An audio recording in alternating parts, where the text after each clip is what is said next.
Good morning. My name is Martin Estrada. I'm the United States Attorney based here in Los Angeles. We're here today to announce the most significant technological and financial operation ever led by the Department of Justice against a botnet. The botnet in question is one of the most notorious and pernicious botnets in the world. It's known as Qakbot. I'd like to put on the screen now the first slide of the presentation so you can see the name of this particular botnet.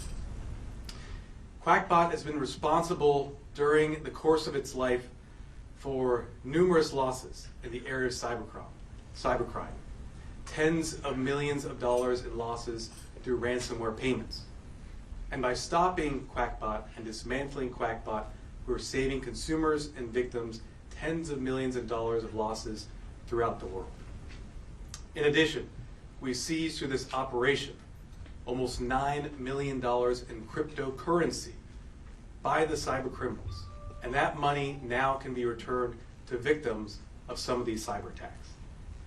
This was an unprecedented operation with worldwide scope, led by the FBI and the Department of Justice, but also in collaboration with partners throughout the world, including law enforcement partners in France, the United Kingdom, Germany, the Netherlands, Romania, and Latvia.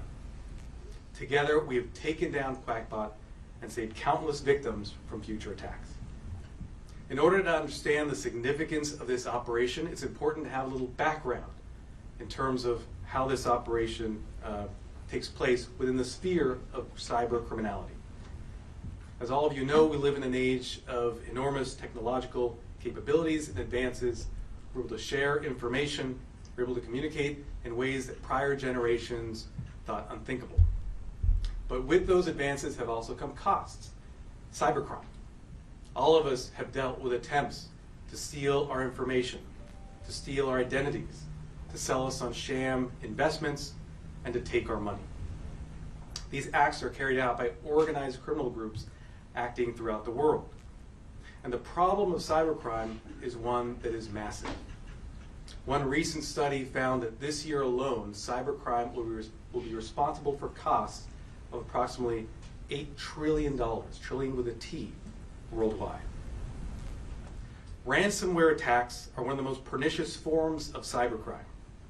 During these attacks, organized groups hack into businesses, government entities, to steal data and shut off systems by encrypting those systems. They then demand extortionate payments in order to release the systems back to the businesses. In many cases, there are double-layered attacks where the cyber criminals first hack in and steal data, then encrypt the devices, and then demand extortionate payments in order to not release the data publicly. Victims in our region here in Los Angeles have suffered significantly from ransomware attacks.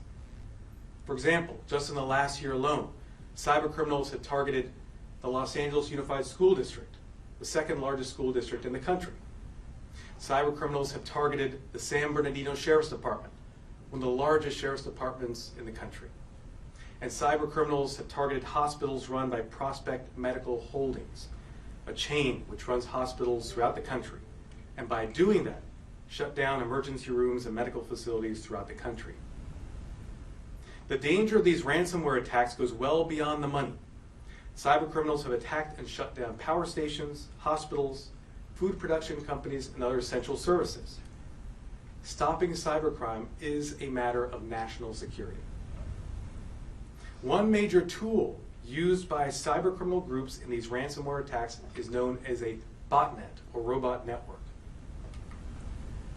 And I'm placing before you on the screen an image which depicts how a botnet works. To create a botnet, a cyber criminal organization uses malicious software code, also known as malware, to infect computers belonging to innocent third parties throughout the world. You'll see on the screen before you those innocent third parties are depicted as bot victims. The malware often is installed using emails, which contain links, or documents, which if clicked on, insert the malware. This is known as a phishing attack, phishing with a PH. Once infected, the victim computers respond to the commands of servers, which are also computers that have been infected by the malware. you'll see that at the next layer above from the victims. These servers, in turn, are controlled by an administrator, the cybercriminal organization, which controls the entire botnet network. You'll see in the depiction in front of you an image of how a botnet works, but in many cases, including Qakbot, it's even more complicated with more layers insulating the administrator.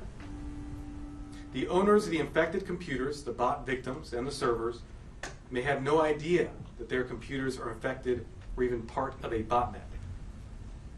Once enough computers are infected with this malware and become part of the botnet, it becomes a powerful tool for cybercriminals throughout the world.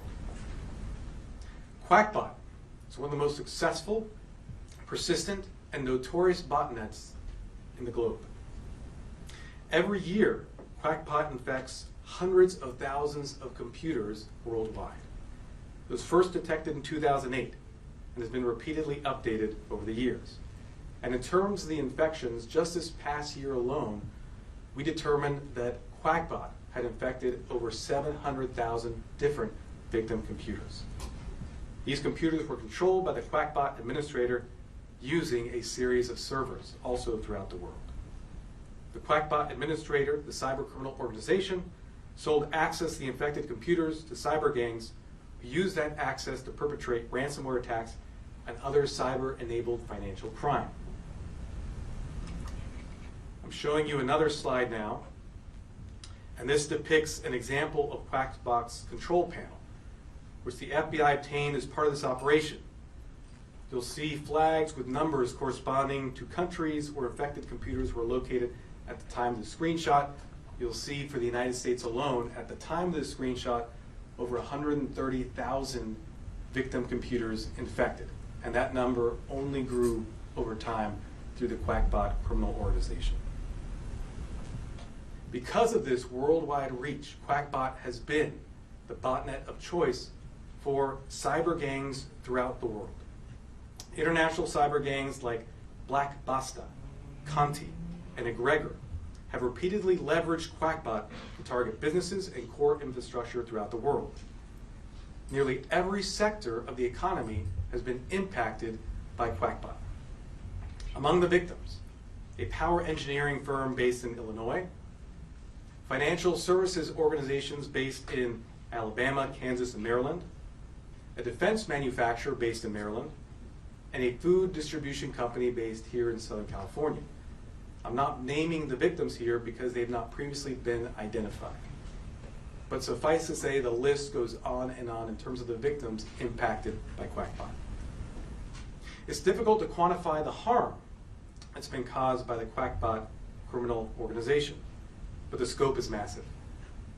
Just during the last 18 months, we've collected evidence that Qakbot has been responsible for approximately 40 different ransomware attacks. And just in those past 18 months, these ransomware attacks have cost businesses and government entities approximately $58 million in losses. As you can imagine, this is just for an 18-month period. And this Qakbot has been around since at least 2008, so you can imagine that the losses have been many millions more throughout the life of the Qakbot. But today, all of that ends. During a trailblazing operation over the past 3 days, Justice Department prosecutors, agents with the FBI, and our international partners have taken control of and dismantled Qakbot. Assistant Director in charge of the Federal Bureau of Investigation, Don Alway, will provide details in a few minutes. But I want to emphasize that we've used our control of Qakbot to do two important things. First, we're removing the Qakbot malware from infected computers. We're notifying victims that they've been the targets of Qakbot and informing them through service providers of what has occurred. Second, we're working with our international partners, as I mentioned, law enforcement in France, the United Kingdom, Germany, the Netherlands, Romania, Latvia, to seize servers. We've seized 52 servers in the United States and abroad. By seizing these servers, we're preventing Qakbot from resurrecting to cause further additional harm. Also, very importantly, through this operation, we've recovered from the Qakbot criminal organization over 6.5 million credentials, victim credentials. Now these victim credentials are things such as email logins and passwords, very sensitive information that these victims may have no idea were stolen from them. We're working to notify those victims that that information has been stolen. In addition to the 6.5 million credentials that we've identified, our international partners are identifying many millions more. Finally, we struck the Qakbot operators where it hurts most, in the pocketbook. During this operation, we seized approximately $8.6 million in cryptocurrency linked to the ransomware payments. We're working on setting up a mechanism so that victims can recover funds from these ransomware attacks attributed to Qakbot. All this information regarding how victims can be notified about credentials being stolen, how they can be notified about funds and how to recover those funds will be available on our website. Please look there for details. Let me say I am incredibly proud of the work our team has done in carrying out this unprecedented operation. This operation is going to protect our country and our economy immensely. And I want to commend the work particularly of Assistant United States Attorneys Cal Shabaki and Lauren Restrepo from my office's Cyber and Intellectual Property Crime Section. I want to thank the partnership we've had with trial attorneys Jessica Peck, Ryan K.J. Dickey, and Benjamin Proctor of the Justice Department's Criminal Division's Computer Crime and Intellectual Property Section. We also thank Richard Downing from that same group, Deputy Assistant Attorney General in charge of these matters. And a special word of gratitude for the truly outstanding and visionary work of the FBI's Los Angeles Field Office for leading this unprecedented investigation and operation. As I've said before, my office's focus is on victims and vindicating the rights of victims. This operation is all about that type of work. We'll continue to do all we can fighting cyber criminals in order to protect consumers throughout the world. Thank you. And now I'll welcome to the podium Assistant Director in charge of the FBI, Don Alway.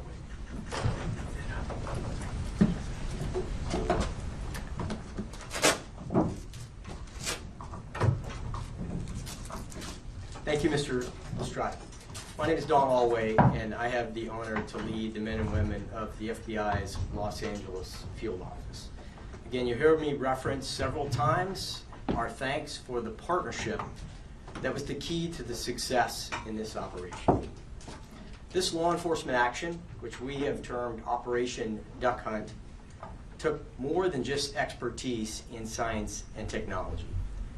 It took ingenuity, passion, innovation, and teamwork to identify and cripple this highly structured and multi-layered botnet system that was literally feeding the global cyber criminal supply chain.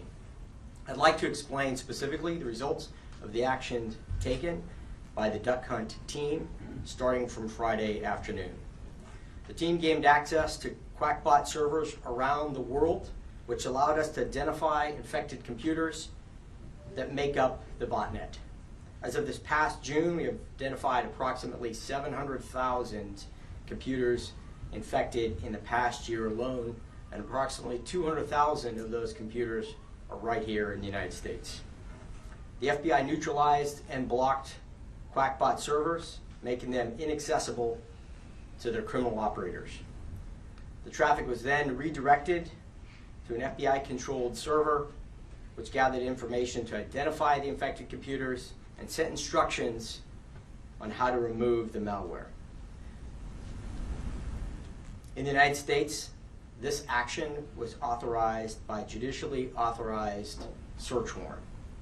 The FBI file is an uninstaller file that removes the Qakbot malware and untethers the computers from the Qakbot botnet. The FBI has partnered with numerous private sector partners, the Department of Homeland Security, and international law enforcement partners from around the world to notify the owners of the computers identified as part of the botnet during this operation. I want to note that the search warrant applies only to the collection of information to identify the infected computers and the uninstallation of the Qakbot malware. The warrant does not authorize other access to the infected computers. We're providing you with a redacted copy of that search warrant. As of today, the law enforcement operation has led to the removal of thousands of malware copies of Qakbot from infected computers. And in effect, we have made the botnet inaccessible to their operators and owners. As we have removed the Qakbot malware from the network of infected computers, Qakbot has ceased to operate.